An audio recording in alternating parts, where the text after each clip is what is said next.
प्यारे दोस्तों नमस्कार, स्वागत है एक बार पुनः आप सभी का अपने इस YouTube चैनल टॉपर गैलेक्सी पर। तो जैसा कि आप लोग लगातार कमेंट कर रहे थे कि भैया इंग्लिश पर वीडियो लाइए, क्योंकि इंग्लिश की तैयारी हमारी अच्छी तरीके से नहीं हो पाई है, तो इंग्लिश पर ज़्यादा से ज़्यादा इंपॉर्टेंट क्वेश्चन लेके आओ जो कि बोर्ड एग्जाम में हम उनको पढ़ करके अच्छे नंबर ला सकें। तो भाई आज का जो वीडियो है आपका होने वाला है 12th इंग्लिश के अंतर्गत मोस्ट इंपॉर्टेंट क्वेश्चन के ऊपर। तो यहाँ पर पूरा 100 नंबर की तैयारी हम लोग करने वाले हैं।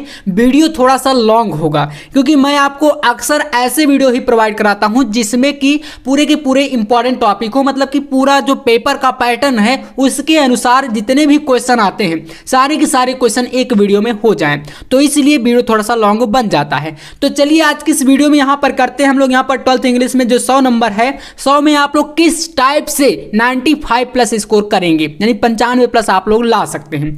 तो सारे के सारे महत्वपूर्ण प्रश्नों के यहाँ पर एक ही वीडियो में हम लोग समझने वाले हैं। पूरा पेपर जो आपका 12th इंग्लिश का यूपी बोर्ड का हमारा पेपर आने वाला है वो इसी पैटर्न पर ऐसे ही क्वेश्चन आपको देखने को मिलेंगे, ठीक है। तो वीडियो ज्यादा इंपॉर्टेंट है। और साथ में सेक्शन ए हो गया, जो आपका पेपर होता है आपको पता है 12th इंग्लिश का 4 सेक्शन में डिवाइड रहेगा। आपका एक होता है सेक्शन ए, फिर आपका सेक्शन बी और सी में आपका ग्रामर, और सेक्शन डी जो होगा वो आपका लिटरेचर यानी बुक से होता है। तो चारों सेक्शन के क्वेश्चन यहां पर मैं आपको कराने वाला हूं, ठीक है ना। चलिए शुरू करते हैं। देखिए सबसे पहले जो हमारा सेक्शन ए होता है, स्टार्ट होता है, ये आपका शुरू होगा एक अनसीन पैसेज से, ठीक है ना। अनसीन पैसेज को कैसे सॉल्व करना है वो थोड़ा सा आप लोग जान लीजिए। और ऐसा नहीं है, देखिए मैं एक चीज हमेशा क्लियर आपको बताता हूं, और यहीं पर इंग्लिश की ही बात नहीं कर रहा हूं, किसी अदर सब्जेक्ट की भी बात कर दें तो भाई आपको कहीं ना कहीं अपना जो दिमाग है उसको ज्यादा यूज करना है। बाकी यूज करने का मतलब समझ रहे हैं, अपनी भाषा का इस्तेमाल करके किसी भी क्वेश्चन का आंसर दीजिए। ऐसा नहीं कि किताबी भाषा के चक्कर में आप लोग बैठे रहें। तो जैसे कि ये पैसेज आपके सामने है, इसमें कह रहा है कि read the following passage carefully and answer that question follow. देखो यहां पर ये जो आपका पैसेज होगा पूरा 15 नंबर का रहता है। कितने का रहता है? तो भाई 15 नंबर का ये पैसेज रहता है। अब इस पैसेज को पहली बात तो आप अच्छे से पढ़ेंगे, पढ़ने पे आपको समझ में आ जाना चाहिए। अगर नहीं आ रहा तो थोड़ा सा मैं यहाँ पर हिंदी के साथ आपको समझाऊंगा। देखो इसमें कह रहा है कि it is only under adverse circumstance. देखो इसका मतलब होता है, सर्कमस्टेंस का मतलब होता है जो परिस्थितियां है ना, जो हमारी परिस्थितियां होती हैं, कठिनाइयां आती हैं, उनको बोला गया है। That the real man is discovered a man of character of noble intentions of strong and steady psyche and virtue of selfless service to other. तो यहां पर इस पैसेज को मेरा बताने का मतलब सिर्फ यही है कि आप पहले इसको अच्छे तरीके से पढ़ करके देखो, समझ जाएं। अब जैसे ये आपको समझ नहीं आ रहा तो एक बार आप इसका स्क्रीनशॉट कर ले। तो बाकी यहां पर हिंदी में देखिए क्या बताया गया इस पूरे पैसेज में, तो वो मैं आपको यहां पर देखो हिंदी के साथ बता रहा हूं। इसको आप हिंदी में बताने का मतलब ये है कि जैसे आपको पैसेज समझ में आ जाएगा तो आंसर देना काफी ईजी हो जाता है, ठीक है। तो देखो इस पैसेज में पूरे क्या बताया गया यहाँ पर समझना। इसमें बताया गया है कि जो विपरीत परिस्थितियां होती हैं, मतलब जो हमारी कठिनाइयां या परिस्थितियां हैं उन्हीं के बारे में कह रहा है। तो विपरीत परिस्थितियों में ही असली इंसान की पहचान होती है। भाई आप ही जानिए, अगर आपके ऊपर कोई मुसीबत आ गई है और आपका कोई खास दोस्त है या कोई रिलेशन का है, अगर वो मुसीबत में काम आता है तभी तो आप उसको पहचान पाएंगे। क्योंकि भाई मुंह से तो बोलने वाले बहुत से लोग होते हैं कि हम आपके साथ हैं, हमेशा खड़े रहेंगे, ये वो दुनिया की बात है। लेकिन आपको रियल जो पर्सन है उसकी पहचान कब होगी? तो जब आपके ऊपर कोई परेशानी आती है तब आप उसको पहचान पाते हैं कि हाँ ये व्यक्ति हमारा है और हमारे सपोर्ट में रहता है, ठीक है ना। तो ये होता है चरित्रवान, नेक इरादे वाला, मजबूत और सुदृढ़ शरीर वाला और दूसरे की निस्वार्थ सेवा करने वाला व्यक्ति विपरीत परिस्थितियों में भी अपनी योग्यता साबित करता है। तो ये इसी में पूरा का पूरा बताया गया, ठीक है ना। तो आप समझ गए ना कि पैसेज का थोड़ा सा हिंट्स आपको कहीं ना कहीं मिल गया होगा कि आखिरकार पैसेज में क्या क्या चीजें बताई गई हैं और हमें इसके क्वेश्चन कैसे करने होंगे। तो चलिए फिर क्वेश्चनों को हम समझते हैं। बाकी पैसेज पूरा आपका देखिए यहाँ पर ट्रांसलेट करके मैंने इसको बता दिया है कि आखिरकार पैसेज में क्या चीजें बताई गई हैं, ठीक है। इसको पूरा आप लोग स्क्रीनशॉट करके या वीडियो को रोक करके एक बार पढ़ लेना। क्वेश्चन आंसर की भाई बात करते हैं क्योंकि यही तो मेन पॉइंट है। और जो 15 नंबर है, 15 नंबर आप कैसे लाएंगे? 3-3 नंबर के क्वेश्चन रहेंगे, ठीक है ना। पूरा जो 15 नंबर है इसमें 5 क्वेश्चन टोटल रहेंगे और एक क्वेश्चन का मिलेगा 3 नंबर, जिसके अनुसार 5 × 3 यानी कि 15 नंबर आपको इसका पूरा दिया जाएगा, ठीक है।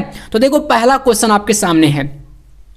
क्वेश्चन नंबर फर्स्ट कह रहा है when is the real man discovered, यानी कि जो एक सच्चा इंसान है या बोले तो यहाँ पर असली इंसान को आप कैसे खोज सकते हैं या कैसे पहचान सकते हैं। तो मैंने आपको देखो पैसेज के शुरू में ही आपको हिंदी समझाया था कि जब विपरीत परिस्थितियां हमारे ऊपर आती हैं तभी हम असली इंसान की पहचान कर सकते हैं या सच्चे इंसान की पहचान कर सकते हैं। तो इसका आंसर आप कहां से बनाएंगे, देखो यहां पर लिखेंगे it is only under adverse circumstance that the real man is discovered, यानी कि जब हमारे ऊपर कोई प्रॉब्लम आती है, परेशानी आती है, तभी हम उसको पहचान सकते हैं। अर्थात इसका आंसर आप लिखेंगे शॉर्ट में, देखो लिखना है the real man is discovered under adverse circumstance. तो हम लोग देखो शॉर्ट में लिखेंगे, ऐसा नहीं है। मैं आपको एक चीज हमेशा बताता हूं कि आप ये कभी मत सोचना कि हम कॉपी भर के आएंगे तो हमें बहुत अच्छे नंबर मिलेंगे, ये जरूरी नहीं। क्योंकि भाई जो एग्जामिनर होते हैं कहीं ना कहीं वो ये चीज देखते हैं कि जो आपने कॉपी पर जो आंसर दिया है क्या वो आपने उतार के लिखा है पूरा का पूरा या आपने उसमें कहीं ना कहीं अपना दिमाग यूज किया है। तो बच्चों के दिमाग में ज़्यादातर यही चीज़ें चलती हैं ना कि हम कॉपी का पेज पूरा भर देंगे तो हमें पूरे नंबर मिल जाएंगे। तो ऐसा कभी मत करना। कॉपी का देखो पेज भरने का मतलब ये होता है कि आपको थोड़ा सा बढ़ा चढ़ा के लिखना है, अपनी भाषा में लिखना है, लेकिन थोड़ा सा आपको आंसर पर भी ध्यान देना कि पूछ क्या रहा है। ठीक है, तो इसका समझ में आया। अगले क्वेश्चन पे आते हैं। देखो यहाँ पर नेक्स्ट क्वेश्चन है what kind of a man proves his worth even in adversity. तो अपनी विपत्तियों के बारे में बताया गया, मतलब यहाँ पर प्रूफ्स जो है एडवर्सिटी इवन इन एडवर्सिटी, यानी कि विपत्तियों के समय पर जो व्यक्ति होता है वो कैसे अपने आप को संभालता है। देखो यहाँ पर एक चीज बताई गई आंसर के बारे में। अब आपको जैसे कि मान लीजिए अनसीन पैसेज का पूरा आंसर अच्छे तरीके से नहीं आता है तो फिर आप इसके वर्डों को देखिए इस पैसेज से मैच कराया करो। ठीक है, यही सॉल्व करने का तरीका होता है। तो देखो जैसे पैसेज मैच कराएंगे तो यहाँ पर हमारे क्वेश्चन के कुछ वर्ड हैं, जैसे प्रूफ्स हो गया है ना, his worth even in time adversity, ये सब चीजें मैच हो रही हैं। तो हम ये चीज समझ जाते हैं कि कहीं ना कहीं आंसर जो होगा आपका यहीं से होगा।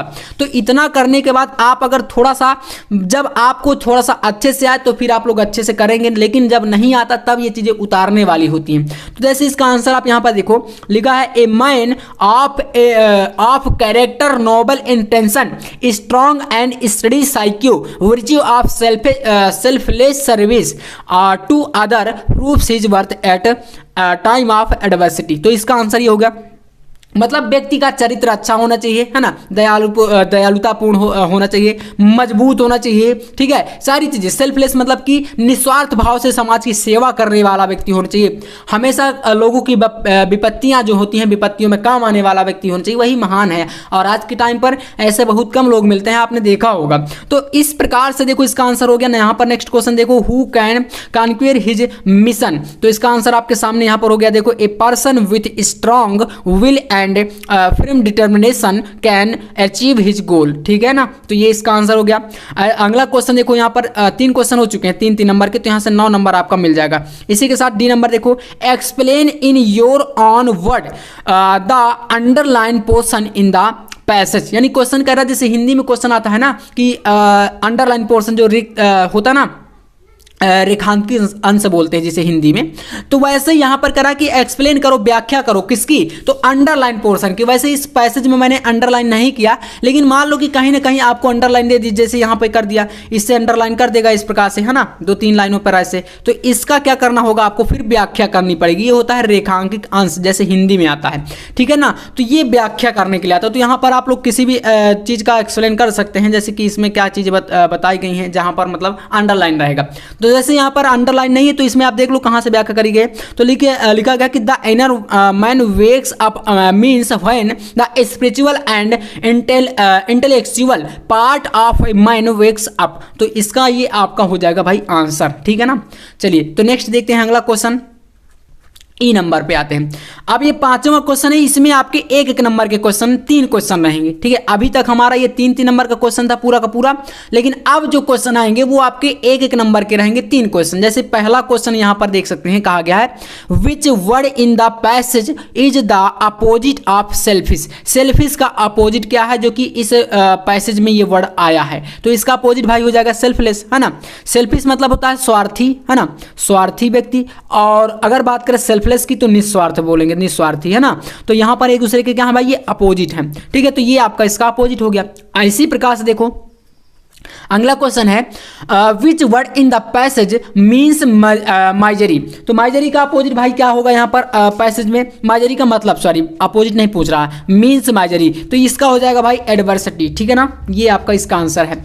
ऐसे ही नेक्स्ट क्वेश्चन देखो आपके सामने है, what does the word obstacle means of passage. तो इसका आपको क्या बताना, मतलब बताना, तो यहाँ पर इसका हो जाएगा डिफिकल्टीज, ठीक है ना, तो इसका आपका हो जाएगा डिफिकल्टीज यानी कि कठिनाई।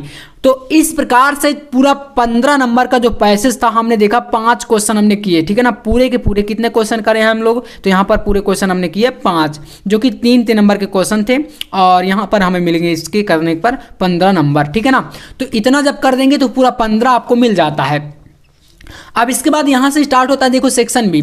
अभी हम बहुत सारे क्वेश्चन आपको कराएंगे, ऐसा नहीं जो आपका जो टेक्स्ट बुक के देखो प्रोज पोएट्री सप्लीमेंट्री के सारे क्वेश्चन है ना, इनको पूरा आपके सामने मैं कराऊंगा, कैसे क्वेश्चन का आप लॉन्ग क्वेश्चन का आंसर देंगे, किस टाइप से ग्रामर के क्वेश्चन करेंगे, सारी चीजें हम लोग करेंगे। थोड़ा सा वीडियो मैंने बताया है आपसे कि लॉन्ग होगा, लेकिन इसको पूरा पढ़ के जाना है, ठीक है, सारी चीजों को, तो इतना आप लोग कर लेंगे। अब देखो सेक्शन बी की हम बात करते हैं। ये आपका जो सेक्शन बी आएगा ना बोर्ड एग्जाम में, ये पूरा का पूरा आपका आएगा 20 नंबर का, ठीक है। कितने नंबर का रहेगा भैया, तो बोलेंगे 20 नंबर का, जिसमें आपका 10 नंबर का रहेगा आर्टिकल और 10 नंबर का रहेगा आपका देखो लेटर, ठीक है ना, 10 नंबर आर्टिकल का और 10 नंबर आपको मिलेगा लेटर का, तो टोटल मिला के 20। अब देखो कौन कौन से आर्टिकल आपके लिए इंपॉर्टेंट, थोड़ा सा एक बार आप अच्छे से समझना। तो यहां से क्वेश्चन नंबर 2 स्टार्ट होता है। इसमें देखो कह रहा है राइट एन आर्टिकल। देखो आर्टिकल का मतलब होता है हिंदी में बोले तो लेख, यानी किसी एक टॉपिक के ऊपर अपने विचारों को व्यक्त करना, या बोले तो निबंध जैसे आप लिखते थे अभी तक, तो निबंध के ही तरीके से होता है। बस फर्क कितना होता है कि निबंध में आप लोग हेडिंग बाय हेडिंग लिख सकते हैं, और जो आर्टिकल होता है इसमें आप बिना हेडिंग के भी लिख सकते हैं, माने कि बिना हेडिंग के आप लोग एक तरफ से लिखते चले जाएंगे उसके बारे में, वो आपका आर्टिकल हो जाता है। लेकिन ऐसे की तरह भी लिखेंगे तो भी आपको ये 10 नंबर जो होता है वो आपको आराम से मिल जाता है, ठीक है ना। चलिए, तो ऐसे on any one of the following topics in about 100 to 150 word. देखो 100 से 150 शब्दों में लिखना है, और यहाँ पर कुछ टॉपिक बताए गए हैं जो कि आपके लिए मोस्ट इंपॉर्टेंट हैं। जैसे आपका एक टॉपिक है वोमेन इन न्यू इंडिया, है ना, हमारे नए भारत या नए जमाने में अगर बात करी जाए तो भारतीय नारियों के बारे में आपको बताना है, ठीक है, क्या क्या चीज़ें शिक्षा के बारे में, है ना, उनको क्या क्या सुविधाएं उपलब्ध हैं या कैसा उनकी स्थिति है उसके बारे में, ठीक है। तो ये हो गया ना। या वोमेन सेफ्टी के ऊपर भी आ सकता है, नहीं नारी सुरक्षा के भी ऊपर ये पूछा जाता है, काफ़ी इंपॉर्टेंट टॉपिक है, तो इसको आपको कर लेना है। ऐसे यहाँ पर बात करते हैं बी नंबर का। देखो यहाँ पर है is science a blessing or a curse, मतलब कि विज्ञान जो है वो आपका विज्ञान क्या है, वरदान है या साप है, ठीक है ना, विज्ञान वरदान या साप, तो आपको इसके बारे में बताना है। ये काफ़ी महत्वपूर्ण है ना इस बार के लिए। ऐसे यहाँ पर है हॉरर्स ऑफ टेररिज्म, इसके बारे में आपको बताना है, तो ये काफ़ी ज़्यादा इंपॉर्टेंट है, ठीक है ना, ये तीनों टॉपिक। बाकी के और कोई जो टॉपिक है उनको मैं आपको देखे आंसर के साथ लेकर के आऊँगा। काफ़ी सारे और भी क्वेश्चन हैं जिनको कि एक वीडियो में देखिए सारी चीज़ें तो हो नहीं सकती, लेकिन फिर भी मैं प्रयास करूँगा कि आपको लगातार ऐसे वीडियो प्रोवाइड कराए जाएँ जिससे कि आपके ये जो सब्जेक्ट है इनकी तैयारी अच्छे तरीके से हो पाए, ठीक है। तो आपको मेरे साथ बिल्कुल जुड़े रहना है लास्ट तक। इसके बाद देखो नेक्स्ट क्वेश्चन पे आते हैं।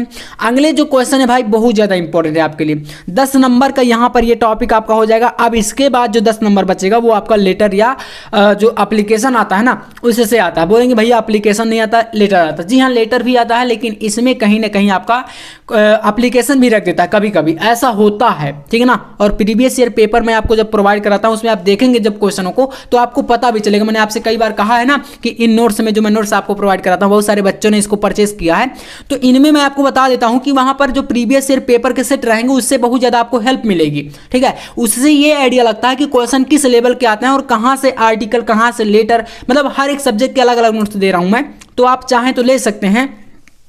इस नंबर पर कांटेक्ट कर लीजिएगा, ये व्हाट्सअप नंबर है, ठीक है ना। इस पर मैसेज करके आप जो है नोट्स ले सकते हैं, व्हाट्सअप पर मैं प्रोवाइड करा दूंगा। फिजिक्स का, केमिस्ट्री का, बायोलॉजी का, हिंदी का, इंग्लिश का, मात्र 99 रुपये में। तो बहुत ही अच्छा ऑफर है, आप समझ सकते हैं इतना सस्ता दे रहा हूँ। आप चाहें तो ले सकते हैं, पूरा कंप्लीट रहेगा, हैंड रिटन। तो ये सब चीज़ें आपको मिल जाएंगी वहाँ पर। मैं जो ये पेपर के 7 सेट दे रहा हूँ ना, ये सबसे इंपॉर्टेंट है। इसका मतलब ये मैं आपको प्रोवाइड कर रहा हूँ कि भाई आप जो है ना इसको पढ़ करके जाओगे और आपको आइडिया रहेगा कि क्वेश्चन किस टाइप आपके पूछे जाते हैं बोर्ड एग्जाम में, तो हमें कहीं ना कहीं इससे बहुत ज़्यादा प्रॉफिट होता है। अब देखो यहाँ पर जो क्वेश्चन आते हैं, पिछले क्वेश्चनों की मैं बात करूँ, प्रीवियस में जो रिपीट हुए क्वेश्चन हैं उनमें से एक क्वेश्चन है, देखो क्वेश्चन है write a letter to the district magistrate यानी कि डीएम जिसे आप बोलते हैं जिलाधिकारी, ठीक है, about the nuisance caused by the use of loud speaker at late night. तो 10 नंबर का ये क्वेश्चन है। देखो मतलब देर रात्रि तक आपके एरिया में, आपके क्षेत्र में क्या है, जो लाउड स्पीकर है ना वो यूज करे जाते हैं, बजाए जाते हैं, और आपको उससे डिस्टर्बेंस होती है, तो उसको आप क्या कर रहे हैं, रोकने के लिए यहाँ पर आप उसको क्या है, जिलाधिकारी को एक लेटर लिख रहे हैं, कह सकते हैं ये कंप्लेंट्स लेटर के अंतर्गत आते हैं। जो लेटर होते हैं वो 2 प्रकार से आते हैं, एक आपका पूछा जाता है एडिटर लेटर, ठीक है ना, यानी कि संपादक पत्र होता है, और एक आपका होता है कंप्लेंट्स यानी शिकायत पत्र, ठीक है ना। तो 2 प्रकार के आपके ये पूछे जाएंगे, जिसमें से आपको यहाँ पर ये क्या है, कौन सा है, तो भाई ये आपका कंप्लेंट्स यानी शिकायत करी गई है, ठीक है, तो शिकायत पत्र है। तो ये हो गया। अथवा में एक आपका आता है, जैसे कि यहाँ पर एक अथवा में दिया गया है, write an application to the principal requesting him to grant you full fees concession. तो यहाँ पर शुल्क माफी के लिए हो गया ही, तो ये भी आपका इंपॉर्टेंट है, पूछा जाता है, ठीक है। तो ये जो सेक्शन बी है आपका टोटल होता है भाई 20 नंबर का, और 20 नंबर की तैयारी आपको इसी टाइप से करनी है जो कि मैंने बता दिया। और ये कुछ टॉपिक है जो कि मैं आपको कराऊंगा इनको, बाकी आपको टॉपिक अभी थोड़ा सा रिवाइज करते जाना है, क्योंकि थोड़ा सा टाइम भी अब हमारे पास ज़्यादा नहीं बचा है। आप मान के चलिए मेन आपका सितंबर जा चुका है, अक्टूबर आपका बचा है, ठीक है ना, अक्टूबर आपके पास है, उसके बाद आपका नवंबर आएगा, और फिर आपका दिसंबर, और उसके बाद भाई 3 महीने के बाद आपके पास टाइम नहीं है। जनवरी में आपका प्री बोर्ड, और फरवरी में भाई साहब आपका होगा बोर्ड का एग्जाम। तो 3 महीने में आप मान के चलिए, और इसी में आपको सारी चीजें तैयार करनी है, ठीक है। तो चलिए फिर बढ़ते हैं नेक्स्ट यहाँ पर सेक्शन सी पर। तो सेक्शन बी जैसे ही खत्म होगा, अब आपका आएगा यहाँ पर सेक्शन नंबर सी, यानी कि तीसरा सेक्शन। तो सेक्शन सी जो होगा ये टोटल आपका 20 से 25 नंबर का यहाँ से भी क्वेश्चन आता है, ठीक है ना। देखो जब आप बोर्ड एग्जाम की तैयारी कर रहे हो तो आपके दिमाग में ये चीज़ हमेशा चलती रहनी चाहिए कि कौन सा सेक्शन कितने नंबर का आता है और कितने क्वेश्चन आपके बोर्ड एग्जाम में पेपर में आते हैं, चाहे कोई भी सब्जेक्ट हो। देखो मैं आपको प्रॉपर तरीका बता रहा हूँ कि आपके माइंड में एक जो वो होता है ना, बोले तो रेखा चित्र बोले तो वो आपके माइंड में हमेशा चलते रहना चाहिए। और अगर ये चीज़ आप समझ गए तो समझ लो वहीं से बोर्ड एग्जाम में आप एकदम अच्छे नंबर लाने के बिल्कुल नज़दीक हो। तो चलो सेक्शन सी को हम समझते हैं। इसमें पहले देखो क्वेश्चन में हिंट्स दी गई है, हर एक क्वेश्चन में शुरू में ऐसे हिंट्स दिया रहता है। जैसे इसमें कह रहा है choose the correct option to answer the following question. अब देखो एक चीज़ और क्लियर कर लो आप लोग, आप बोलते हो कि भैया जो यूपी बोर्ड है हमारा, इसमें एक न्यूज आई थी, क्या आया था भाई, इसमें आया था कि जो MCQ है, MCQ ये क्या 20 आने वाले हैं। तो आप लोग इस पर बहुत ज़्यादा कन्फ्यूजन, लगातार कमेंट किए जा रहे हैं कि भैया आप जो जिस प्रकार से 10th में 20 MCQ आने लगा है, क्या 12th में भी ऐसा होने वाला है। तो मैं आपको बता दूं, जो हमारा देखो सेक्शन सी है ना, ग्रामर वाला पोर्शन, इसमें टोटल ऑब्जेक्टिव अब आने लगे हैं। तो भाई ऑब्जेक्टिव का बहुत कम चांस है, MCQ आपका बहुत ही कम चांस है कि आएगा। आपका पैटर्न लगभग यही रहने वाला है, तो आप इसी पैटर्न पर लगातार तैयारी करो, क्योंकि सितंबर आ चुका है। और अगर ऐसा होना होता तो अब तक आपका मॉडल पेपर पे कहीं ना कहीं वो आपको दिख जाता है MCQ, लेकिन ऐसा कुछ खास होने वाला है नहीं। तो आप इसी पैटर्न पर लगातार तैयारी करते रहो। ये डाउट आप लोग कभी मत रहो कि 20 MCQ आएंगे तो हम उसी के अनुसार तैयारी करेंगे, ठीक है ना। तो जैसा बताया जाए वैसे आप लोग अभी करते रहो। अब देखो ये आपका ऑब्जेक्टिव ही रहने वाला, तो ये चूज करने वाले क्वेश्चन है, ठीक है। तो देखना यहाँ पर 5 क्वेश्चन रहेंगे जो कि टोटल 10 नंबर का रहेगा, ठीक है ना। जैसे आपके सामने यहाँ से स्टार्ट होता है क्वेश्चन नंबर फर्स्ट, इससे देखना कह रहा है कि Rohit has gone before his father कम। इसमें पूछ रहा है ये जो सेंटेंस है पूरा, which word in the above sentence is an error, यानी कि जो आपका ये सेंटेंस दिया गया यहाँ से, Rohit has gone before his father कम, इसमें आप बताइए कौन सा एरर है, यानी कौन सा शब्द इसमें मिस्टेक है। तो यहाँ पर गॉन हो गया, हिज हो गया, बिफोर हो गया, या कम्स हो गया, कौन सी गलती है। तो याद रखना इसमें आपका जो कम है ये गलत है, ठीक है ना। यानी कि ये जो कम आपका लास्ट में जुड़ा है ये D नंबर का ऑप्शन गलत है, यानी कि आपका विकल्प इसमें क्या हो जाएगा, सही हो जाएगा, क्योंकि एरर आपको ढूंढना था। तो भाई एरर आपका यही है, ठीक है ना। तो D नंबर इसका सही है। इसी टाइप से अगले क्वेश्चन पे आते देखो। तो नेक्स्ट क्वेश्चन आपके सामने है वी नंबर, कह रहा है कि the phrase on the when means, तो इसका क्या मतलब होता है, तो यहाँ पर इसका हो जाएगा ऑप्शन नंबर सी यानी कि डिक्रीजिंग, ठीक है ना। तो तीसरा विकल्प आपका इसमें राइट हो जाएगा। ऐसे ही नेक्स्ट देखिए सी नंबर क्वेश्चन, इसमें कह रहा है कि द साइनोनिम्स ऑफ डिस्पेस, तो इसका साइनोनिम्स बताना। साइनोनिम्स का मतलब समझ रहे हैं, समानार्थी जिसे आप बोलते हैं, हिंदी में होता है ना समानार्थी शब्द, तो समानार्थी बताना है। ऐसे एंटोनिम्स का मतलब क्या होता है भाई, अपोजिट यानी कि विलोम शब्द। तो ये देखो मैं आपको दे रहा हूँ, ठीक है ना, इसी जो आपको नोट्स में प्रोवाइड कराने के लिए बोला हूँ, इन्हीं नोट्स में आपको इंग्लिश में ये मिल जाएंगे। जो साइनोनिम्स है, एंटोनियम्स है, वन वर्ड सब्स्टिट्यूशन हो गया है ना, आइडियम्स फ्रेजेस हो गया, ये कुछ ऐसे इंपॉर्टेंट क्वेश्चन बाकी आपको यूट्यूब पर भी मिलेंगे, सारी चीज़ें मैं प्रोवाइड कराऊंगा।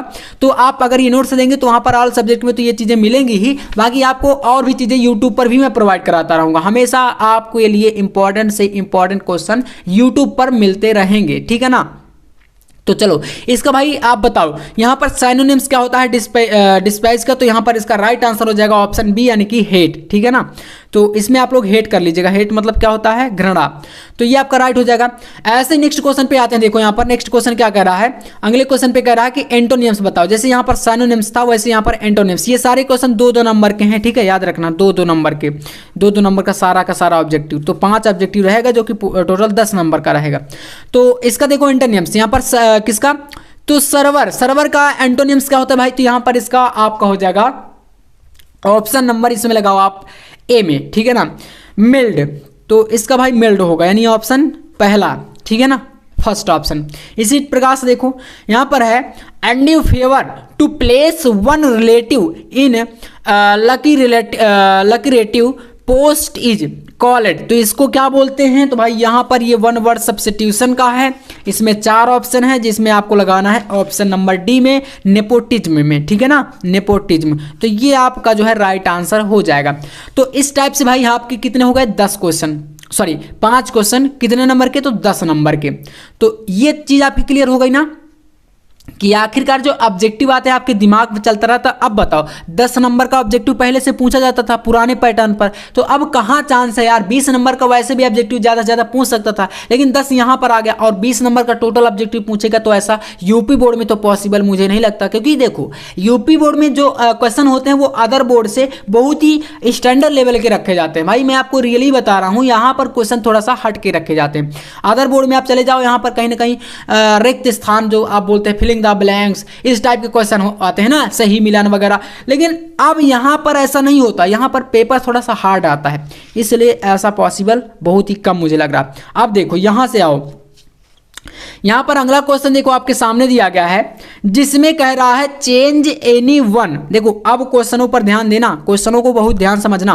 कह रहा है कि चेंज एनी वन, कोई एक of the following in direct speech. देखो यहाँ पर फर्स्ट सेकंड 2 दिए गए हैं ना, 2 में से कोई एक करना है एनी वन, और किस में बदलना है, तो इनडायरेक्ट नरेशन में बदलना है, ठीक है। जैसे एक क्वेश्चन कर रहा है he said oh what a chance, तो इसको आप इनडायरेक्ट में बदलो। तो देखो यहाँ पर बताया गया कि उसने कहा वह क्या मौका है, ठीक है, ओह क्या चांस है, तो यहाँ पर आप OH कर सकते हैं। अब देखो इसको इनडायरेक्ट में अगर बदलना है तो आपको पता है कि भाई यहाँ पर आश्चर्यचकित करने वाली कोई चीज़ आई है, तो इसमें बदलने के लिए आपको एक्सक्लेम्ड का यूज करना पड़ेगा। मतलब साइड 2 के स्थान पर जब आप इसको डबल इन्वर्टेड कॉमा हटाएंगे तो यहाँ पर आपको क्या लगाना है, एक्सक्लेम्ड, ठीक है, इतना आपको करना है। तो देखो इसका आंसर आप चाहें तो यहीं पर लिख सकते हैं, मैं आपको इसके सामने बता देता हूँ। यहाँ पर देखना कैसे लिखना है, इसको आप बनाएंगे जब तो ही लगाएंगे, साइड के स्थान पर डबल इन्वर्टेड कॉमा जब इसको हटाएंगे तो यहाँ पर लिख देना ही एक्सक्लेम्ड, ठीक है ना, EXCLAIMED एक्सक्लेम्ड, और यहाँ पर इसके बाद फिर क्या है व्हाट ए चांस, तो इसको लगाएंगे विथ आपको जोड़ना है, और व्हाट ए चांस मतलब क्या मौका है, तो भाई सरप्राइज वाली बात हो रही है यहाँ पर, है ना, कहीं ना कहीं सरप्राइज यानी कि आपको मिल रहा है, तो इसमें आप लिखेंगे विथ सरप्राइज SURPRISE सरप्राइज्ड, इसका मीनिंग आपको पता होगा, surprised at that a chance, तो यहाँ पर ए चांस को आपको इसी प्रकार से रखना है, दैट ए चांस, इतना करना है, he exclaimed with surprised at that a chance, इतना करना है आपको, ठीक है ना। यहाँ पर ए जोड़ दीजिए, दैट इज चांस, इतना हो गया। ऐसे ही एक दूसरा दिया गया है, he said I must go, तो इसका क्या बनेगा, क्योंकि ये भी तो इंपॉर्टेंट है। तो देखो इसका आप बनाएंगे, यहाँ पर आपको सेड और डबल इन्वर्टेड कॉमा के बाद आपको यहाँ पर दैट जोड़ देना है, सिर्फ दैट लगाना पड़ेगा आपको। देखो तो इसका आप बनाएंगे, यहाँ पर देखो लिखेंगे ही सेड, यहाँ पर सॉरी ही सेड, और यहाँ पर इस कॉमा को हटाने के लिए दैट, है ना, दोनों के बीच में, इन दोनों को जोड़ने के लिए ही सेड दैट, और फिर लगाना है ही मस्ट, और फिर आपको लगा देना है टू गो, ऐसा कर देना, मतलब आई को ही में चेंज कर दिया यहाँ पर, और ये आपका हो गया दैट, ठीक है, इतना आपका इसमें चेंजेस हुआ है, तो ये आपका दूसरा बन गया। ऐसे यहाँ पर देखो नेक्स्ट आपका क्वेश्चन है, कोई एक करना था, ठीक है, दोनों नहीं आपको करने की, ए और बी आप दोनों कर दो। यहाँ पर एनीवन आपको क्वेश्चन में स्पष्ट रूप से शुरू में बता देगा, तो कोई एक करना है आपको, 2 नंबर का ये भी क्वेश्चन रहेगा, ठीक है, तो इतना कर सकते हैं आप लोग। ऐसे ही देखो बी नंबर में कह रहा है, आप इसमें क्या करो, कंबाइन एनीवन, फिर से कोई एक, ठीक है ना, एनीवन हर एक क्वेश्चन में रहेगा आपके, anyone of the following sentence as directed, मतलब डायरेक्ट आपके क्वेश्चन के सामने ही लिखा रहेगा कि आपको क्या करना है। जैसे ये वाला क्वेश्चन है ना पहला, इसमें कह रहा है ही इज रिच, वह अमीर है, ही लीड्स ए सिंपल लाइफ, लेकिन वह एक साधारण जीवन जीता है, तो इसको कंपाउंड सेंटेंस बनाना है। ब्रैकेट में देखो सामने लिखा ना किस में, तो कंपाउंड सेंटेंस चेंज करना है। तो देखो इसका आप आंसर लिख सकते हो डायरेक्ट बदलने के लिए, तो इसके नीचे हम लोग यहाँ पर कर देते हैं, ठीक है ना, यहाँ पर तो यहाँ पर लिखेंगे इसका answer he is rich, he is rich, मतलब कि वह क्या है भाई, अमीर है, ही इज रिच। अब यहाँ पर कॉमा लगा था, लेकिन इन दोनों को मिलाकर कंपाउंड यानी कि एक वाक्य को जो है जोड़ करके बनाना है, तो यहाँ पर कॉमा हटाना पड़ेगा हमें। तो इसके लिए क्या करना है भाई, आपको जोड़ना है still, he is rich still, STILL still he leads a simple life, तो बस आपको आगे का वही जोड़ देना है, ही सिर्फ स्टिल जोड़ करके, ठीक है ना, he leads LEADS leads a simple life, इतना आपको इसमें कर देना, ठीक है। तो he is rich still he leads a simple life, ये इसका राइट आंसर हो जाएगा, ठीक है। इसी टाइप से देखो यहाँ पर अगला क्वेश्चन दिया गया है, कह रहा है कि last night it was very hot, I could not have a sound sleep, इसको कॉम्प्लेक्स सेंटेंस बनाना है, ठीक है ना, इस वाक्य को क्या बनाना है, कॉम्प्लेक्स सेंटेंस बनाना है। तो यहां पर इसका आंसर हम लोग आपके सामने लिख देते हैं। देखो यहां पर करना ना, लास्ट नाइट, अंतिम रात की बात हो रही है, ठीक है, अंतिम रात। It was very hot, I could not को पहले आपको शुरू में लिखना पड़ेगा। देखो तो यहां पर आपको क्या लिखना है, इसका यहां से देखना, आई कुड नॉट। अब देखो ये जो बेसिक है ना इस ग्रामर का, वो बेसिक आपको कहीं और से सीखना पड़ेगा, क्योंकि इतना टाइम नहीं है कि एक एक चीज़ें हम लोग यहाँ पर हर एक नियम को देखें, हर एक चीज़ों को देखते जाएं, ठीक है। तो भाई ग्रामर की बात अभी हम देखें यहाँ पर कर नहीं रहे, इंपॉर्टेंट क्वेश्चन की बात हो रही है, तो इसको पहले इंपॉर्टेंट की तरह पढ़ो। तो ये महत्वपूर्ण है सारे के सारे, ठीक है ना, मतलब रिपीट हो रहे हैं काफ़ी बार। तो आई कुड नॉट, ठीक है ना, आई कुड नॉट, थोड़ा समझ लीजिएगा, मैं ऐसे लिख रहा हूँ जो है ना, नॉट, फिर इसके बाद यहाँ पर क्या जुड़ा है, हैव ए साउंड स्लीप, ठीक है ना, हैव ए साउंड स्लीप, तो यहाँ पर लिखना है आई कुड नॉट हैव, इसको शुरू में लिख देना है पूरा का पूरा, have a sound sleep, and इसके बाद आपका ये इधर का हम लोग कर दिए। इसके बाद लिखना है because it was very hot last night, ठीक है ना। तो इसके बाद यहाँ पर बिकॉज आपको जोड़ना है, तो यहाँ पर इसको अलग पेन से लिख देता हूँ, देखो लिखना बिकॉज, इसके बाद आप इधर का जो है ना इसको लिखेंगे यहाँ पर, because it was very hot last night, NIGHT, ठीक है ना, इतना करना है इसमें।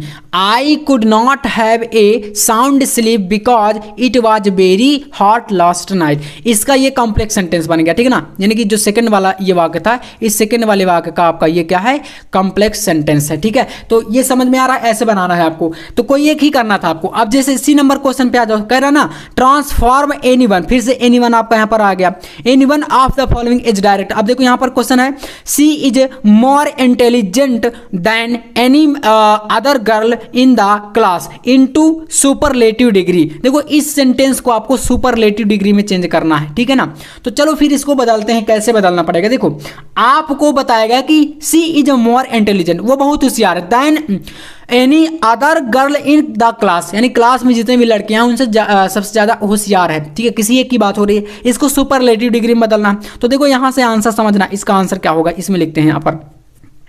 तो यहां पर लिखना है सी इज द, यानी कि किसी लड़की के बारे में बताया गया है ना, स्त्रीलिंग सी है ना। तो यहां पर आपको हो जाएगा she is the most intelligent, ठीक है ना, इंटेलिजेंट यानी होशियार। She is the most intelligent, she is the most intelligent girl, मतलब होशियार लड़की के बारे में बताया गया। Intelligent girl, GIRL girl. इसके बाद आपको जोड़ना है क्या, इन द क्लास, बस इतना कर देना। तो यहां पर जोड़ के लिख सकते हो इन द क्लास। तो आई होप इसको आप क्लियर समझ गए होंगे। देखो यहां पर किसने किया गया, सिर्फ इतना बताया गया है कि सी इज द मोस्ट, मोर की जगह पर सिर्फ मोस्ट आपका आया है। क्या आया है भाई, मोस्ट, ठीक है। और देन यहां पर तुलना के लिए लगाया गया था किसी अदर लड़की से, तो देन को हटा के यहां पर आपका डायरेक्ट हो गया she is the most intelligent girl in the class, मतलब कि वो सबसे ज्यादा होशियार लड़की है क्लास में, बस इतना कर देना। ऐसे ही देखो एक आपके सामने दिया गया यहां पर सेकंड नंबर, ठीक है ना। सी का आपका फर्स्ट वाला हम कर लिए और ये रहा भाई सेकंड वाला, दो आएंगे एनीवन इसीलिए लगा रहता है। तो देखिए अगला कह रहा है, समझिएगा, it is time to look in the matter into passive voice. Passive voice में बदलना है इसको, डायरेक्ट देखो ब्रैकेट में सामने लिखा रहेगा, जिसमें बदलना है सेंटेंस को वो सामने लिखा है। तो पैसिव वॉइस में बदलना है। देखो यहां पर इसका आंसर क्या हो जाएगा, तो इसका आप आंसर लिखेंगे it is time, it is time, time के बाद है to look in the matter, to look in the matter. तो यहां पर क्या करेंगे, it is time to be looked. यहां पर भाई थर्ड फॉर्म कर देना इसका, लुक को लुक्ड कर देना है, ठीक है ना। लुक को क्या कर देना, looked. Into the matter, ठीक है ना, मैटर, इतना कर देंगे भाई, ये आपको बन जाएगा इसका क्या, पैसिव वॉइस। इतना आपको समझ में आ गया, ये आपका हो गया। ऐसे ही आपका डी नंबर देखो क्वेश्चन, एक क्वेश्चन आपके सामने पूरा देखो कर रहा हूं मैं, और ये भाई बहुत ज्यादा इंपॉर्टेंट है और इनको आपको करना पड़ेगा कहीं ना कहीं, क्योंकि भाई देखो मैंने 10 नंबर का देखो ऑब्जेक्टिव करा दिया, प्लस आपका 10 नंबर का ये चीजें मैं करा रहा हूं, तो भाई 20 नंबर कहीं ना कहीं तो आपके इसी से आने हैं, ग्रामर से। और अगर आप इतना नहीं करेंगे तो 20 नंबर बिल्कुल जाने वाले हैं, ठीक है। तो देखो इसमें कह रहा है correct any one of the following sentence, आपको करेक्ट करना है, ठीक है ना, सही करना है वाक्यों को। जैसे एक नंबर का क्वेश्चन कह रहा है, समझिएगा, kind man will pity poor, दयालु व्यक्ति क्या होता है, गरीब होता है। देखो इसमें आपको बताना, तो इसका सही करना है, तो क्या करेंगे, देखो इसका आंसर में आपको लिखना है कि द काइंड मैन, समझिएगा, द काइंड मैन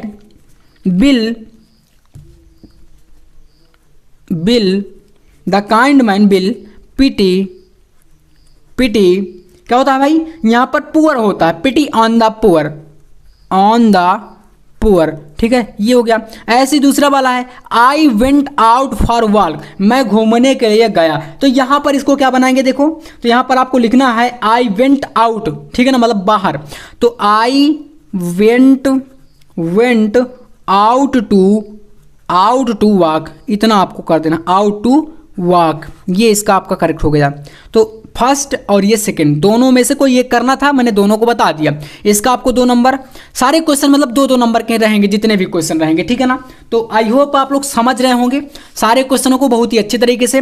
और इसके बाद आपका भाई 5वां क्वेश्चन इसमें आने वाला ई नंबर, ये भी 2 नंबर का रहेगा, ठीक है। इस क्वेश्चन को पढ़ो पहले, क्या कह रहा है, देखो कह रहा है कि यूज एनी वन, फिर से भाई एनी वन आ गया, 2 यहां पर देखो दिए गए हैं, फर्स्ट और सेकेंड। समझिएगा क्वेश्चन को, इसमें से किसी एक को आपको करना है, any one of the following pairs, यानी इन दोनों जोड़ों में से कोई एक जोड़ा उठा करके आप क्या करो, of the word in your own, अपने शब्दों में, sentence to make the difference in their meaning clear, यानी कि आप इन दोनों में से कोई एक ऐसा जोड़ा उठाओ और उसका मीनिंग क्लियर करो कि आपको मतलब समझ में आ जाना चाहिए लोगों को कि हाँ आपने इसके बारे में बताया, इस जोड़े के बारे में ये चीजें क्लियर की गई हैं, ठीक है ना। तो देखना पहला नंबर देखो, यहाँ पर है ब्रेक और ब्रेक, इन दोनों को हम ब्रेक पढ़ते हैं, समझ रहे हैं आप लोग, दोनों को क्या पढ़ते हैं भाई, ब्रेक पढ़ेंगे, इसको भी और इसको भी, लेकिन मीनिंग में दोनों के देखो फर्क है और दोनों का जो अर्थ होता है वो भी अलग अलग है। तो आपको बस यही क्लियर करना है, इनका अर्थ अलग अलग हो जाए, आपको ऐसे दो सेंटेंस बनाने हैं। तो कोई एक, जैसे कि एक नंबर का हम इसको लेकर चलिए बनाते हैं। तो पहले ब्रेक को लेकर के चलते हैं, BREAK, तो इस वाले को जब लेकर चलेंगे तो सेंटेंस आपका देखिए कैसे बनेगा, इसके लिए है ना, इसके लिए सेंटेंस देखिएगा यहां पर, इसको आप बनाएंगे द थीप, अभी अर्थ भी हम इसको समझाएंगे स्पष्ट रूप से। The thief broke the lock, यहां पर ब्रोक भी कर सकते हैं या ब्रेक भी कर सकते हैं, ठीक है ना, ब्रेक और ब्रोक एक ही चीज है, मतलब होता है इसका तोड़ना, ठीक है ना। Broke the lock and entered the house, देखो इसका मतलब यहां पर मैंने बताया कि ब्रेक आप लोग लिख सकते हो, ठीक है ना, क्या लिख सकते हो, ब्रेक भी लिख सकते हो, ब्रेक, ये भी सही है। तो यहां पर बताया कि the thief break the lock and enter the house, break शब्द इस सेंटेंस में आ गया पूरे, यही चीज कह रहा था कि आपको कोई सेंटेंस बनाना जिसमें ये अर्थ आपका स्पष्ट हो जाए। तो थीप मतलब चोर, चोर जो है क्या हो गया, लॉक को तोड़ करके घर में इंटर कर गया, बस इतना आपका इसका अर्थ हो गया और ये पूरा पूरा जो है सेंटेंस बन गया। ऐसे ही दूसरा वाला है BRAKE, ठीक है, इसका भाई साहब क्या अर्थ होता है, तो इसका होता है ब्रेक मतलब रुकना, जो आप गाड़ी मोटरसाइकिल या चार पहिया वाहन जो भी होता है उसमें ब्रेक होती हैं, उस ब्रेक के बारे में यहां पर बताया गया। देखो कैसे इसका सेंटेंस बनाएंगे, आप लिख सकते हो देयर, आप इसको लिख सकते हो there will be an accident, there will be an accident if the brakes, BR क्या है भाई, BRAKE, ये वाला है ना, brake of your cycle, CYCLE है ना, साइकिल आर नॉट गुड, देखो नॉट गुड मतलब अच्छी अगर नहीं है। देखो कह रहा है कि there will be an accident in if the brake of your cycle are not good, अगर आपके वाहन में, साइकिल में या किसी भी चीज की बात कर लें, अगर ब्रेक अच्छा नहीं तो भाई एक्सीडेंट हो जाएगा, समझ रहे हैं। तो यहां पर देखो दोनों के दोनों भाई अर्थ स्पष्ट हो गए, इसको हमने यूज करके दो सेंटेंस बनाना और दोनों का अर्थ स्पष्ट हो गया, तो बस एक करना पड़ेगा इसी टाइप से, ठीक है ना, और मिलेगा 2 नंबर, समझ गए। तो ये क्वेश्चन आपके पूछे जाएंगे यहां पर, समझ रहे हैं, तो इसको आपको इसी टाइप से करके आना है। इसके बाद देखो अगला क्वेश्चन, अब इसको आप करना फेयर और फेयर, इन दोनों का अर्थ स्पष्ट करके आप बनाएंगे, बहुत ज्यादा मोस्ट इंपॉर्टेंट है ये, ठीक है ना, मोस्ट इंपॉर्टेंट में रख के चलो। चलिए अगला देखिए, अब आता है ट्रांसलेशन। ट्रांसलेशन में देखिए कह रहा है कि translate of the following passage in English, ये पैसेज दिया गया है, इसको इंग्लिश में ट्रांसलेट करना, जैसे आपका 5 नंबर का रहेगा ये, ठीक है ना।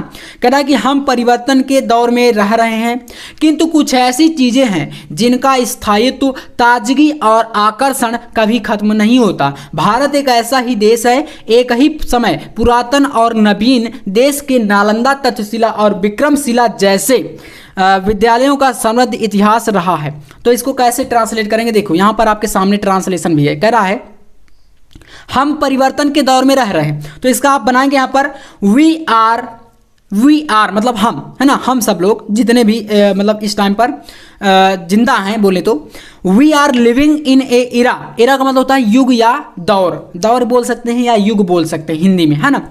एरा ऑफ चेंज, परिवर्तन के दौर पर रह रहे हैं, किंतु कुछ ऐसी चीजें हैं, but there are some things, मतलब किंतु कुछ ऐसी चीजें हैं जिनका स्थायित्व, ताजगी और आकर्षण कभी खत्म नहीं होता। हुज मतलब जिनका, परफॉर्मेंस मतलब कि जिनका आकर्षण या बोले तो परफॉर्मेंस, है ना, फ्रेशनेस मतलब ताजगी, एंड चार्म मतलब होता है आकर्षण, ठीक है ना। इसके बाद है नेवर डिसमिस्ड, यानी कि कभी ये खत्म नहीं होता है। भारत एक ऐसा ही देश है, यानी India is one such country, ऐसा ही देश है, ठीक है। इसके बाद देखो, एक ही समय पुरातन और नवीन देश के नालंदा और तक्षशिला और विक्रमशिला जैसे विद्यालयों का समृद्ध इतिहास रहा है। तो यहां पर इसका क्या हो जाएगा, देखो एंशियंट मतलब प्राचीन होता है, ठीक है ना, पुराना, तो एंशियंट एंड न्यू, पुराना और नया बोले तो, ठीक है ना, एक ही समय पर पुरातन और नवीन शब्द आया है ना, तो पुराना और नया बोल सकते हैं यहाँ पर। New at the same time the country university like, यानी यूनिवर्सिटी मतलब बोले तो कॉलेज, जो आप यहाँ पर जैसे बताया गया ना, नालंदा, तक्षशिला, विक्रमशिला, ये सब विश्वविद्यालय के बारे में। तो Nalanda, Takshashila and Vikramshila have a rich history. तो ये इसका भाई क्या है, पूरा का पूरा यहाँ से आपका इसका ट्रांसलेशन। इतना करेंगे तो मिलेगा 5 नंबर आपको इस टाइप से, ठीक है ना। तो ये चीज़ें आपको क्लियर आ गई होंगी, ठीक है। इसके बाद हम बढ़ते हैं भाई यहाँ पर सेक्शन नंबर डी में। और सेक्शन नंबर डी में बहुत ज़्यादा बच्चे प्रॉब्लम सुना रहे हैं भाई। प्रॉब्लम इसमें क्या आती है कि भाई आपको इसमें पूछा जाएगा, देखो प्रोज से, PROSE, प्रोज प्लस पोएट्री, ठीक है ना। पोएट्री रहेगा प्लस आपका रहेगा सप्लीमेंट्री, ठीक है ना। सप्लीमेंट्री से भी क्वेश्चन आपका आएगा यहाँ पर। तो इन तीनों को मिला करके इससे जो बनेगा क्वेश्चन 40 नंबर का आएगा बोर्ड एग्जाम में। आपकी टेक्स्ट बुक यानी कि जो आपकी किताब होती है, इसका 40 नंबर का ये पार्ट सेक्शन डी रहता है। अब इसके लिए सबसे ज़्यादा प्रॉब्लम बच्चों को क्या आ रही है, तो भाई इसका प्रॉब्लम देखो मैं वीडियो के माध्यम से तो करा ही रहा हूँ, ठीक है ना। मतलब वीडियो में तो क्वेश्चन मैं आपको करा रहा हूँ, लेकिन जो बच्चे चाहते हैं कि इंपॉर्टेंट क्वेश्चन मिल जाए तो फिर आपको ये नोट्स परचेज कर लेने हैं। तो यहाँ पर इस व्हाट्सअप नंबर पर कॉन्टेक्ट कर लीजिएगा आप लोग, और इस पर आप बोल दीजिएगा भैया मुझे नोट्स चाहिए, तो मैं आपको 99 रुपये में सबसे कम पूरे बोर्ड में, मतलब कि सबसे कम। अब ये मैं क्यों ले रहा हूँ, इसका एक रीज़न ये है कि भाई सब जो हमारे साथ काम करते हैं कहीं ना कहीं उनको भी देखो पैसे देने पड़ते हैं, आप खुद समझदार हैं। और मतलब जिनसे नोट्स हम बनवाएंगे या जो हमारे साथ कंटेंट तैयार करते हैं, ठीक है ना, तो सबको यार ज़रूरत होती है आज के टाइम पर, आप खुद जानते हैं। और बाकी आपको ये भी ना लगे कि ये चीज़ें फ्री की हैं, ताकि आप वैल्यू भी ना करें। तो फ्री का भी देखिए देना एकदम मतलब इतना भी वो नहीं है।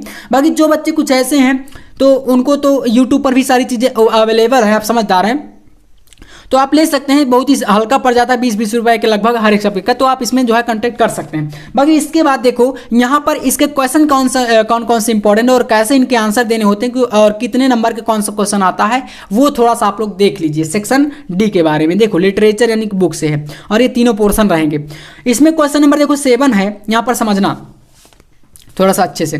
सेक्शन नंबर देखो आंसर कह रहा है 7वें क्वेश्चन में, answer the following question about 40 शब्दों में आंसर देना होगा आपको, 40 शब्दों में आंसर, जो कि 4-4 नंबर के 2 क्वेश्चन हैं। जैसे ए नंबर का ये क्वेश्चन है, बी नंबर का ये क्वेश्चन है, लेकिन दोनों में भाई अथवा रहेगा। ए नंबर में एक क्वेश्चन है, जैसे पहला वाला कह रहा कि whom did M Hamel blame for the ignorance in studies why, यानी कि जो एम हैमल है पढ़ाई की, पूछ रहा है इसमें कि जो एम हैमल है पढ़ाई की अज्ञानता का दोषी किसे ठहराया था। इग्नोरेंस इन स्टडीज, पढ़ाई जो थी उसकी अज्ञानता के बारे में ब्लेम किसे किया था, किसे मतलब दोषी ठहराया था।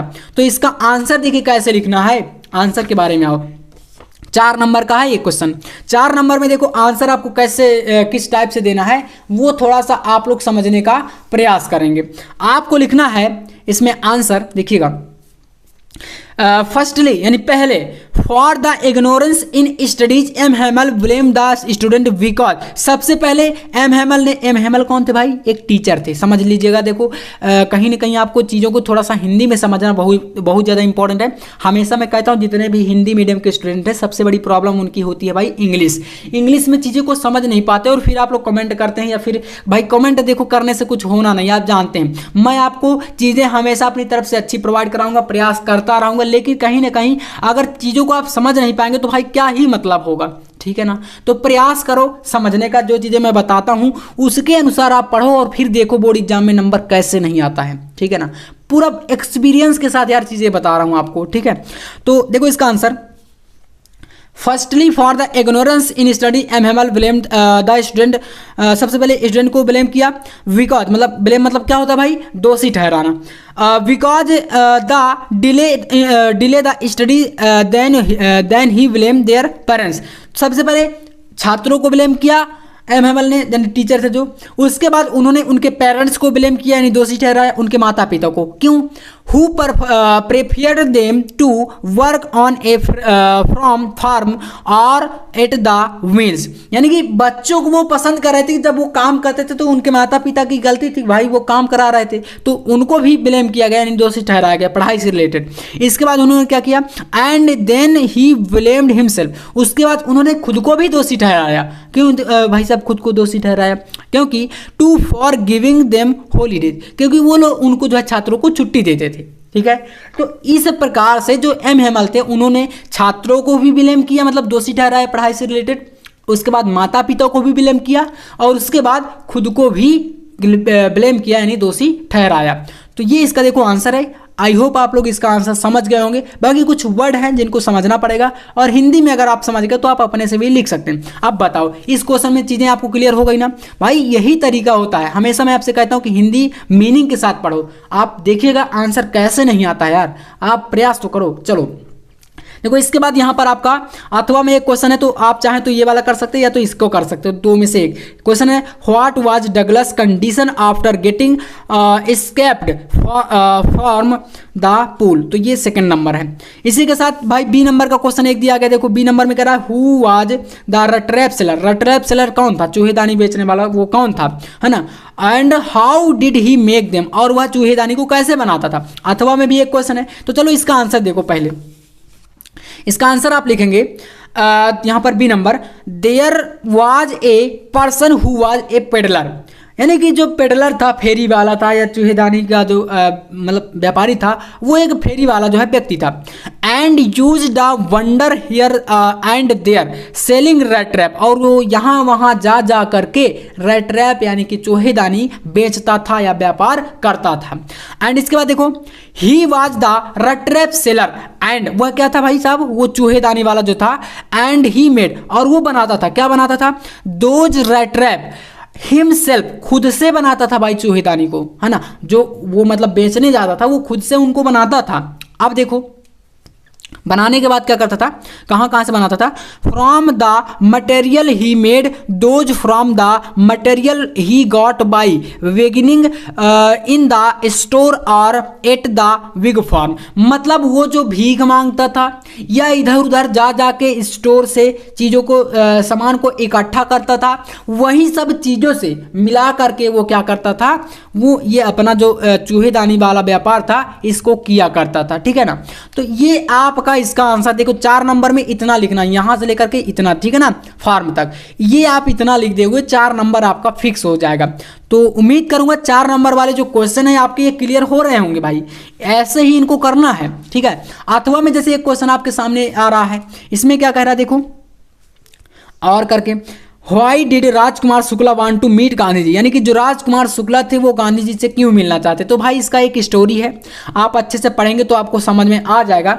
जो राजकुमार शुक्ला थे, राजकुमार शुक्ल, वो गांधी जी से इसलिए मिलना चाहते थे क्योंकि बिहार में भाई अन्याय हो रहा था इनके साथ, और वो गांधी जी से इसकी जो है शिकायत करना चाहते, कंप्लेंट करना चाहते थे कि जो वहाँ के गरीब जनता थी उनके ऊपर जो है अन्याय हो रहा था, और वो इसका शिकायत करके जो है उन गरीबों को या बोले तो जनता को न्याय दिलाना चाहते थे। इसके कारण जो है गांधी जी से मिलना चाहते, क्योंकि गांधी जी उस टाइम पर आप जानते थे स्वतंत्रता संग्राम में या स्वतंत्रता सेनानी के रूप में बहुत ही मतलब मेन रोल अदा कर रहे थे, ठीक है। तो इसलिए, और वो एक लॉयर भी थे, है ना, वकील भी थी।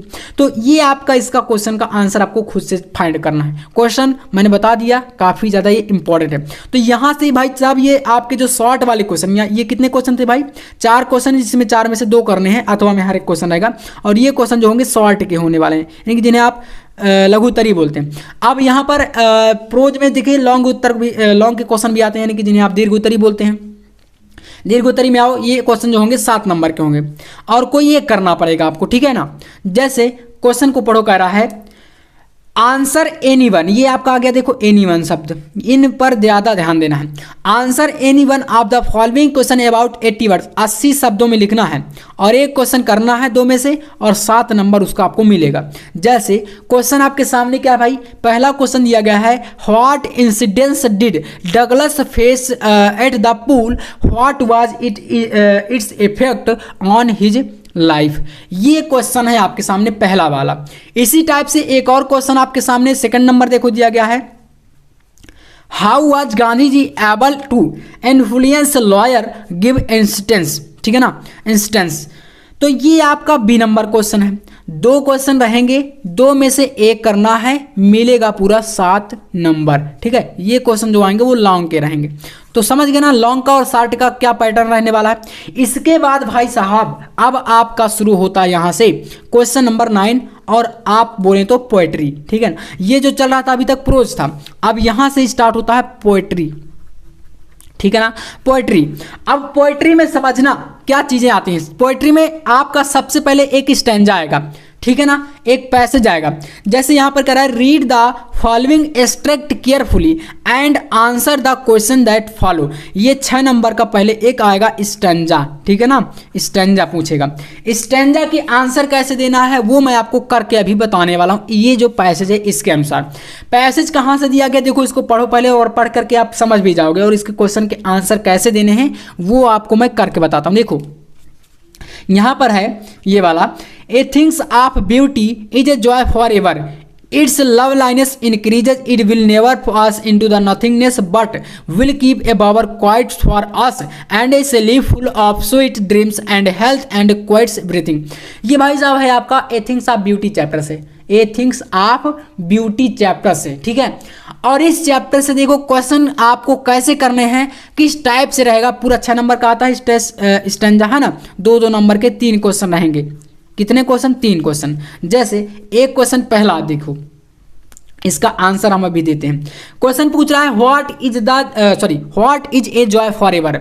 सुंदरता की जो वस्तुएं होती हैं, यहाँ पर इसका अर्थ अगर समझ गए आप लोग तो आप इसका आंसर दे ले जाएंगे।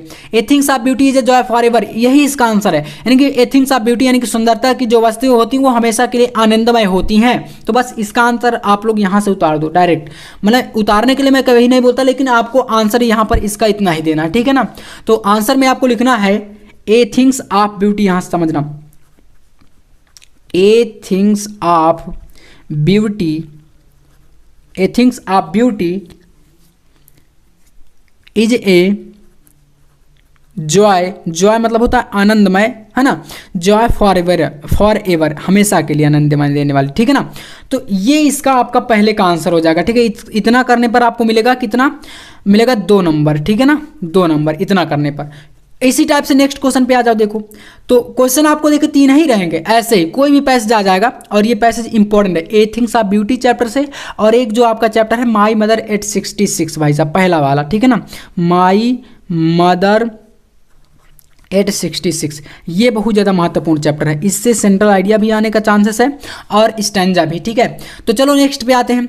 अगला देखो यहाँ पर है बी नंबर बोले तो, इसमें कह रहा है what will happen with A things of beauty.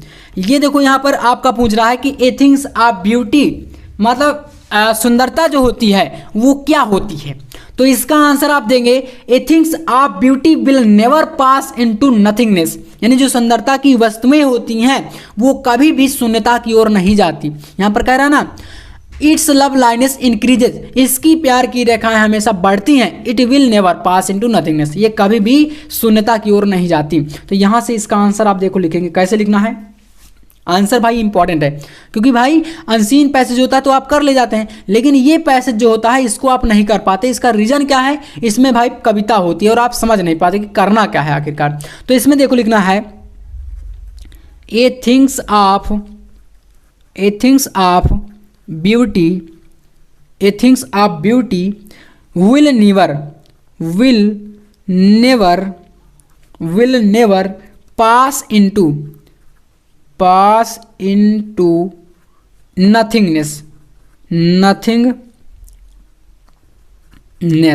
Nothingness का मतलब होता है शून्यता की ओर जाना, है ना, शून्यता बोल सकते हैं। तो मतलब कभी खत्म ना होना, ये भी कह सकते हैं। तो यहाँ पर इसका मतलब क्या हो गया, a things of beauty will never pass into nothingness, यानी कि जो सुंदरता की वस्तुएं होती है वो कभी भी शून्यता की ओर नहीं जाती, हमेशा प्रसन्नता या खुशियाँ ही देती हैं। अब कोई चीज़ आप ये बताओ, कोई चीज़ आपको पसंद है तो वो आपको भाई साहब खुशी ही तो देगी, और जो चीज़ें पसंद नहीं है वो आपको क्या होगा, हमेशा कष्ट देती हैं। तो ये चीज़ होता है, बस यही यहाँ पर इस पैसेज में पूरे के पूरे पैसेज में समझाया गया है या समझाने की कोशिश की गई है। तो आपको कहीं ना कहीं इसको चीज़ों को जो है समझना है और प्रयास करना है। आंसर देखो आप आसानी से दे ले जाओगे, ऐसा नहीं कि आप आंसर नहीं दे पाओगे, आंसर दे लोगे, लेकिन थोड़ा सा कुछ चीज़ों को अगर समझ के अच्छे से लिखोगे तो अगर ये 2 नंबर का क्वेश्चन है तो 2 में 2 चाहिए, तो आपको ऐसे करना पड़ेगा वरना नंबर मिलेंगे।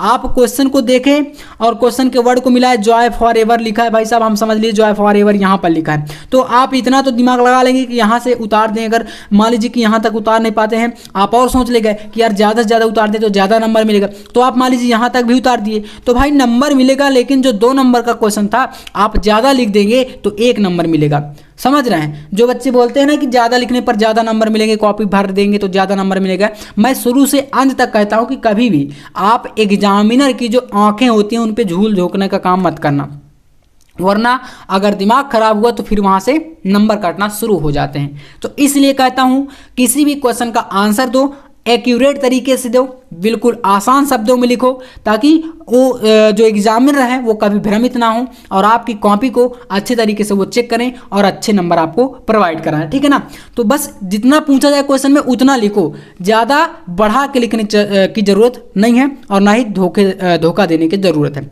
इसी टाइप से देखो अगला क्वेश्चन, सी नंबर कह रहा है कि what will A things of beauty provide us. A things of beauty, सुंदरता की जो वस्तुएं हैं वो हमें क्या प्रोवाइड करती हैं, ठीक है ना, या क्या प्रदान करती हैं। तो इसका आप आंसर देखो क्या लिखेंगे, यहाँ पर इसका आंसर थोड़ा सा बड़ा होगा, ठीक है ना। तो यहाँ पर शुरू में पहले क्वेश्चन जो कह रहा है, क्वेश्चन का ये वर्ड आपको लेना ही पड़ेगा, ए थिंग्स ऑफ ब्यूटी, यहाँ से व्हाट विल को हटा देना है, ठीक है, इतना वर्ड, और यहाँ से आंसर बनाना शुरू कर देना है, ठीक है ना। तो इतना आप लोग याद रखिएगा। अब देखो आंसर जब बनाएंगे तो यहाँ से लिखना है आपको, इसमें आंसर सी नंबर का, ठीक है ना, सी नंबर का आंसर यहाँ से देखना, यहाँ पर आप लिखना शुरू करेंगे ए थिंग्स ऑफ ब्यूटी, इसी पैसे से आंसर बनाएंगे, ठीक है ना, इसी पैसे से। सुंदरता की वस्तुएं क्या क्या हमें देती हैं, ये हमें क्या देती हैं भाई साहब, लव लाइनेस इसकी इंक्रीज होती हैं, प्यार की रेखाएं, ये कभी शून्यता की ओर नहीं जाती। A bower quiet for us, a sleep fall sweet dreams, सुंदर सुंदर सपने, ए हेल्थ अच्छी स्वास्थ्य, क्वाइट ब्रीथिंग, ये कभी बीमार नहीं होने देती। इतनी सारी चीज़ें देती हैं, लेकिन आंसर में क्या लिखना है तो वो समझो। इसमें लिखेंगे a things of beauty, a things of beauty will provide us. यहाँ तक आपका क्या है भाई, क्वेश्चन था, प्रोवाइड अस। देखो इसमें यहाँ तक क्या था, क्वेश्चन कह रहा था इतना, ठीक है ना, प्रोवाइड अस, इतना आप लोग क्वेश्चन उतारे, ताकि मतलब एग्जामिनर को यह ना लगे कि बच्चे ने पूरा का पूरा उतारा है। इतना आप अगर कर देंगे तो उसको लगेगा कि कहीं ना कहीं अपना दिमाग यूज करके आंसर दिया है, और अगर पूरा उतारना शुरू कर देंगे एक तरफ से तो फिर उसको लगेगा कि सिर्फ उतार दिया है, ठीक है। इसलिए कहता हूं कि थोड़ा दिमाग लगाना। A things of beauty will provide us, इतना करने के बाद अब आपको क्या करना है, यहां से उतारना शुरू कर देना है। देखना कितना है, यहां से भाई ए बावर क्वाइट्स है ना, इससे तो यहां पर लिखेंगे ए बावर क्वाइट, है ना, वही चीज़ जो मैं बता रहा हूँ, इतना करना है। A bower quiets, EIT, bower quiet and a sleep, sleep मतलब सोना, full sleep full of sweet dream, full of कितना है यहाँ पर, स्वीट ड्रीम्स,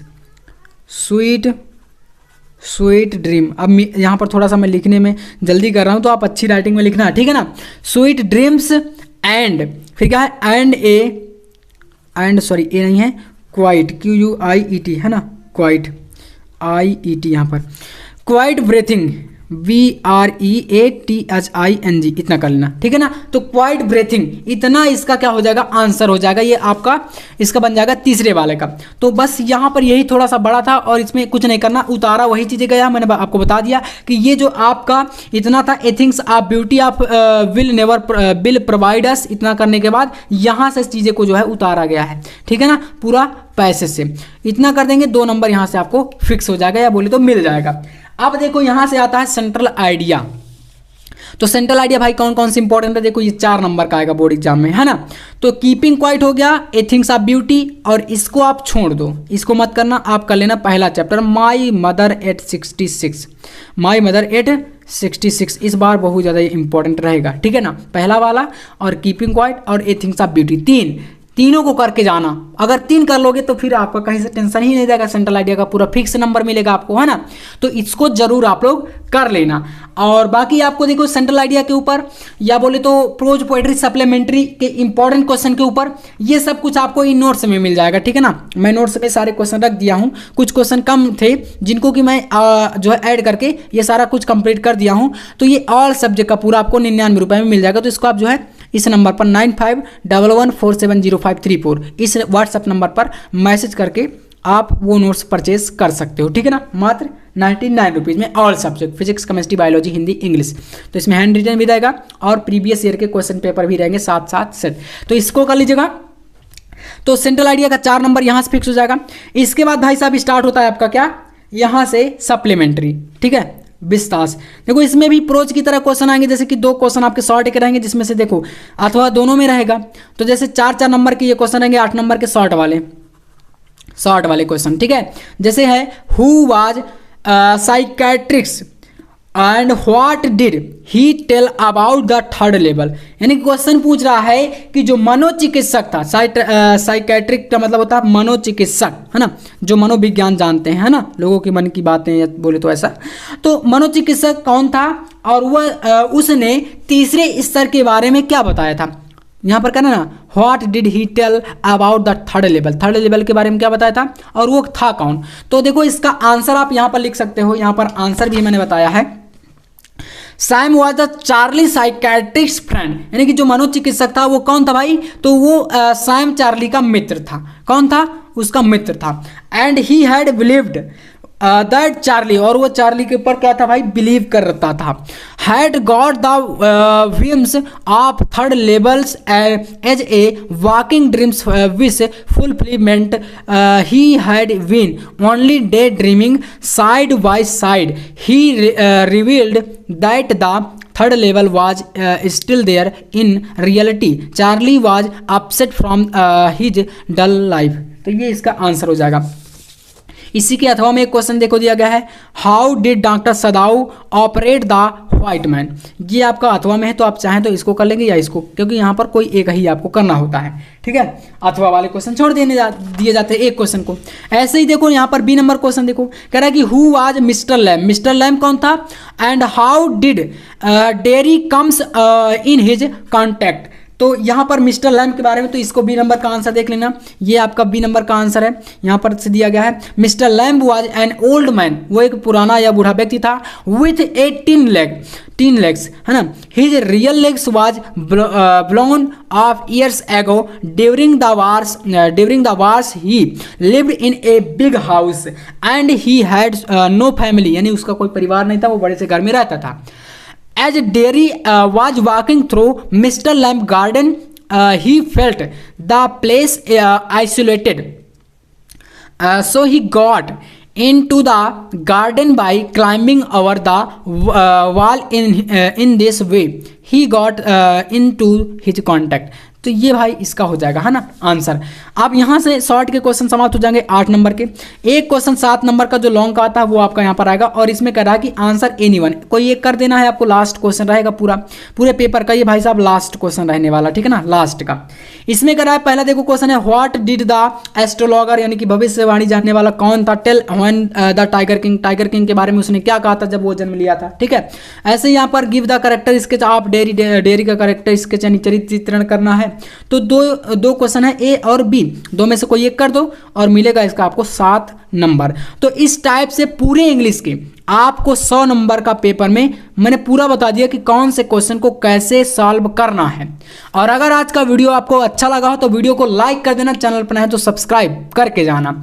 चलिए फिर मिलते हैं नेक्स्ट वीडियो में, और एक बार प्यारा सा कमेंट कर देना कि आपको नेक्स्ट वीडियो किस टॉपिक पर चाहिए, ताकि मैं आपके लिए वो वीडियो ला सकूं, ठीक है। मिलते हैं नेक्स्ट वीडियो में नेक्स्ट टॉपिक के साथ, तब तक के लिए जय हिंद, वंदे मातरम।